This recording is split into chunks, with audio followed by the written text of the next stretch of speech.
Assalamualaikum, welcome back to my channel. Mak-mak semua gimana kabarnya nih? Semoga selalu dalam keadaan sehat walafiat ya, amin. Video kali ini diawali dengan tampilan kamar mandi saya yang sudah kotor karena sejak pembuatan atau pergantian keramik ini belum dibersihkan ya Mak. Jadi hari ini saya mau bersihkan kamar mandi, lantai, dinding, toilet dan semuanya. Karena pekerjaan hari ini tidak terlalu padat, jadi saya putuskan untuk membersihkan kamar mandi seluruh bagiannya. Nggak nyuci, nggak ngepel, nggak nyapu gitu emangnya. Udah kemarin ya Mak, jadi saya itu udah ngabisin cucian dan sudah membersihkan rumah, sudah dipel, sudah divakum maksud saya ya. Udah divakum, udah dipel, jadi rumah sudah bersih. Sekarang giliran kamar mandi. Kalau bersihin kamar mandi pakai apa sih? Kalau kita sebenarnya bisa membersihkan kamar mandi itu dengan karbol atau sabun cuci lainnya ya Mak. Jangan lupa gosok dengan gagang panjang supaya apa? Supaya tenaga kita lebih kuat. Kalau pakai sikat yang kecil, yang pendek, aduh kebayang itu ya, kerjaan itu kapan selesainya dan tenaga kita pasti akan terkuras sangat banyak. Berapa kali sebaiknya kita membersihkan kamar mandi? Kalau mama berapa kali dalam seminggu? Ayo. Untuk menjaga kamar mandi tetap bersih, sebaiknya kebiasaan ini dilakukan seminggu sekali. Tapi kalau menurut saya tergantung juga banyaknya penghuni. Makin banyak penghuni pasti akan lebih cepat kotor. Kayaknya kalau penghuni di atas 5 orang sebaiknya sih membersihkan kamar mandi itu 2 kali seminggu ya. Berhubung saya di rumah penghuni cuma 3 orang, jadi ya kalau bersihin kamar mandi seminggu sekali itu udah cukup.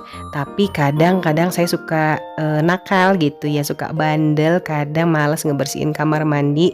Jadi mestinya seminggu sekali, malah sebulan cuma 2 kali. Tapi itu dulu sebelum kamar mandi ini diganti keramik dan dibongkar ya. Kalau sekarang lebih mudah membersihkan, waktu yang dipakai juga lebih cepat.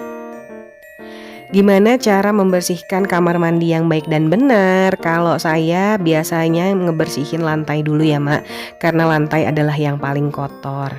Kalau lantai udah bersih, mau bersihin dinding, mau bersihin pintu kamar mandi, itu enak aja bawaannya. Habis bersihin lantai, saya lanjut bersihin dinding kamar mandi yang paling sering terciprat air. Jadi bagian dinding yang paling atas itu jarang dibersihkan kalau kelihatan kotor-kotor aja. Dan kalau misalnya kayak ada sawang gitu ya Mak, kayak ada kotoran-kotoran gitu yang suka menggantung gitu loh di atas bagian kamar mandi ya. Nah itu baru dibersihkan. Gunakan juga sikat yang berbeda untuk bagian dinding, lantai, ataupun toilet. Jangan dijadikan satu ya Mak. Tapi kalau cuma punya satu sikat, lakukan atau gosok dari bagian yang paling bersih dulu. Jadi misalnya bagian dinding dulu dibersihkan, kemudian baru lantai, baru toilet. Jadi jangan toilet lalu ke dinding, lalu ke lantai seperti itu, nanti kuman-kumannya malah berpindah ya. Tapi saran saya lebih baik setiap bagian punya sikatnya masing-masing. Setelah bagian dinding, lalu saya bersihkan pintu kamar mandi dengan menggunakan sikat yang lain ya Mak. Nah karena tadi saya kegerahan di kamar mandi ya, jadi saya lepas jilbab dan saya nggak rekam pada saat ngebersihin pintu kamar mandinya. Membersihkan keramik yang dicat pada dinding saya ini alhamdulillah memudahkan banget ya Mak. Karena kan itu teksturnya itu licin ya, jadi lebih mudah untuk dibersihkan. Setelah dinding dan pintu sudah bersih, saya mau lanjut membersihkan rak toilet yang ada di kamar mandi. Jadi pindahkan dulu semua barang-barang, produk-produk yang ada di rak supaya mudah dibersihkan. Karena kemarin pas ada pemasangan water heater ini belum dibersihkan, jadi masih ada sisa-sisa bekas keramik di bor gitu ya. Nah itu butiran-butiran debunya itu masih butiran debu butirannya masih banyak ya Mak, masih kotor. Kalau ada wastafel di kamar mandi itu juga bisa sekalian dibersihkan ya Mak. Terus shower dan keran-keran itu suka berkerak juga bersihkan. Tapi karena saya ini belum ada 1 bulan umurnya jadi masih bersih ya. Dulu waktu ada bak mandi juga saya bersihkan pakai sikat dari lumut-lumut kayak gitu, pakai sabunnya sabun biasa aja. Jangan lupa bersihkan juga saluran air. Ini sebenarnya bisa dilakukan tiap hari setelah mandi. Dan selalu bersihkan sisa sabun, shampoo, dan lain-lain setiap habis mandi agar lantai bersih, harum, dan tidak licin. Alhamdulillah meskipun kamar mandinya kecil mungil tapi sudah bersih, jadi lebih nyaman untuk aktivitas di kamar mandi. Ini saya lagi unboxing jajanan yang udah lama saya tunggu-tunggu tapi belum pernah dapat. Waktu itu saya kepengen, waktu saya lagi ke rumah kakak saya di Bogor, saya kepengen asinan Bogor tapi kelupaan waktu itu mau pulang saya bawa dari sana gitu ya. Jadi saya cari-cari di sini agak lama baru dapat kali ini. Jadi dibawain sama Paksu, ada asinan buah, ada asinan sayur, pokoknya lengkap lah gitu ya. Udah sama bumbu dan lain-lainnya.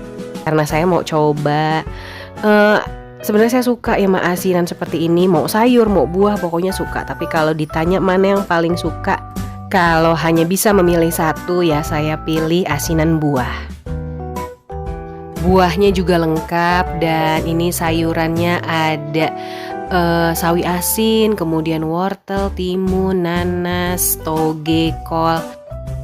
Ini nggak akan saya langsung makan, jadi saya cuma pindahin dulu ke wadah mau masukin ke kulkas. Jadi nanti saya makan mereka ini setelah makan siang. Karena kalau perut kosong saya nggak berani makan asinan atau rujak seperti ini. Karena wadah itu dipakai untuk food prep di kulkas, jadi saya nggak punya wadah lagi untuk menyimpan makanan dadakan seperti ini. Kayaknya saya harus stok lagi ya Mak. Dan kebetulan ini juga ada acar kucai nih Mak. Aduh lucu banget deh, gimana rasanya ya acar kucai gitu. Asinan atau rujak nggak lengkap kalau nggak ada kerupuk, iya kan? Nah jadi saya juga sekalian beli kerupuk. Ternyata enak juga meskipun warnanya agak coklatan begini ya, karena saya kebetulan juga suka sama kerupuk gosong. Jadi ini belum termasuk ke dalam paketan asinan, jadi terpisah beli kerupuknya ya. Bumbu rujaknya juga mau saya masukin ke kulkas supaya dingin. Mohon maaf kalau misalnya dubbingan saya ada suara-suara nggak jelas ya Mak, karena di luar saat saya dubbing pagi ini sedang hujan. Masak makan siangnya juga nggak ribet, saya cuma tinggal tambah 1 makanan aja. Nah karena kemarin saya udah masak sayur kayak kimlo jamur gitu ya Mak. Terus pakai ayam, pengennya sih niatnya mau bikin garang asem ya, tapi nggak mirip tuh rasanya karena nggak ada bahan-bahan utamanya. Jadi ya asal mirip aja gitu ya, yang penting ada ayam untuk dimakan. Nah mereka itu masih ada sisa, jadi saya mau tambah bikin kue tiaw goreng aja. Isian untuk kue tiaunya itu cuma bakso, terus ada toge dan ada sayur sawi putih. Karena cecimnya kemarin udah dipakai untuk sayur, jadi udah habis deh cecimnya ya. Kue tiaw gorengnya ini aman, gak pedes, jadi buat anak-anak juga bisa makan. Dan buat yang gak doyan pedes juga oke. Seperti biasa saya pakai bumbu putih yang tadi pagi baru fresh saya bikin. Bikin mie goreng, mie rebus, kue tiaw, bihun gak lengkap kalau gak ada telur ya Mak. Telurnya mau diceplok langsung masuk wajan atau misalnya dikocok dulu, itu mah bebas aja. Kalau saya gak mau ribet, gak mau banyak cucian, jadi kali ini mau langsung aja diceplok telurnya. Terus masukin aja bumbu putihnya secukupnya aja. Makin banyak berarti makin medok ya. Terus langsung tumis baksonya, jangan sampai dia kecoklatan. Dan masukin semua sayuran yang tadi sudah dipotong-potong. Kebetulan ini saya pakai kecap sisa dari jajan di luar, jadi masih ada kecap ternyata. Jadi lebih hemat ya, jadi nggak pakai kecap yang ada di rumah. Terus masukin aja kue tiaw yang udah dibersihin, aduk-aduk sampai rata. Dan jangan lupa kasih garam, kaldu bubuk, merica, pokoknya semua bumbu yang Mak suka. Kemudian aduk rata. Kalau saya mau tambahkan juga ada ebi yang sudah pernah disangrai sebelumnya ya, karena saya punya stok ebi yang sudah disangrai. Lalu cicipin deh, enak atau enggak. Kalau saya ini kebetulan sedikit lagi kurang kecap, jadi tinggal tambahin aja sisa kecap tadi, jadi saya pakai semua ya Mak. Terus karena ini masih agak kering, jadi nanti mau saya tambahkan sedikit air. Dan setelah agak lembab, sudah matang kue tiaw dan lain-lainnya, tinggal disajikan. Nah ini cuma satu porsi kue tiaw sebanyak ini ya Mak, cukup untuk kami bertiga, insya Allah cukup sampai malam. Meskipun kurang sayuran hijau, tapi ini tetap enak. Nah jadi di sini sayuran hijaunya kemarin saya habiskan semua cesimnya karena tinggal sedikit. Dan ini ayamnya juga sudah tinggal dihangatkan aja. Oke, saat yang ditunggu-tunggu ini udah makan siang. Saya sengaja makan siangnya nggak banyak karena saya mau makan asinan buah dan sayur dicampur jadi satu. Ini ada sawi asin, ada wortel, ada bangkuang juga ya Mak. Terus ada timun, ada nanas. Sebenarnya nanas saya kurang terlalu nggak terlalu suka ya. Terus ada toge, ada kol, seperti itulah. Pada umumnya asinan sayuran. Untuk asinan buahnya ada ubi, ada timun, ada bengkuang. Oh maaf, timun udah tadi ya Mbak untuk yang sayur. Terus ada ini kayak pepaya gitu sih, diiris-iris tipis gitu ya, wangi deh. Terus ada salak, kesukaan saya juga kalau di asinan buah itu harus ada salak. Terus ada mangga, ada kedondong. Saya juga sebenarnya suka banget tuh kedondong yang masih ada duri-duri gitu ya. Aduh, digerogot-gerogotin tuh kayaknya enak ya Mbak. Ada juga tahu kuning, saya pakai setengah potong aja. Dan ada ini acar kucai ya Mak. Aduh ini excited banget sih gimana rasanya ya. Terus langsung deh kucurin. Kucurin kuah asinannya. Wanginya sampai sana nggak Mak? Aduh, saya aja yang lagi dubbing ini udah ngerasain tetep aja ngiler ngelihatnya ya. Duh mohon maaf nih, bukannya maksud saya mau bikin ngiler ya. Terus tambahin juga sambal dan kacang. Nah karena kuahnya ini tidak pedas, jadi ramah perut dan kepedasannya bisa kita kontrol ya. Jangan lupa terakhir tambahkan kerupuk. Aduh ini saking excitednya saya kayak di endorse ya Mak, padahal enggak. Udah nggak tahan lagi untuk disantap. Aduh ini udah mengundang banget ya Mak. Kepedasannya buat saya cukup.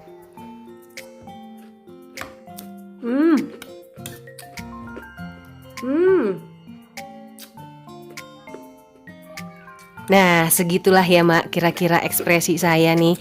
Itu nggak sadar juga sebenarnya saya ngeluarin ekspresi seperti itu ya, karena ini enak banget, seger banget, beda kayak asinan yang udah pernah saya cobain. Jadi ini ada rasa ebi-ebinya juga. Terus nggak terlalu manis, nggak terlalu asem. Pokoknya mereka ngeblend dengan baik aja gitu rasanya di lidah saya ya. Sayangnya sampai sini dulu video saya kali ini ya Mak. Mohon maaf kalau ada salah-salah kata. Jangan lupa untuk kasih like, komen, dan subscribe. Sampai ketemu lagi di video saya selanjutnya. Wassalamualaikum, bye-bye Mak.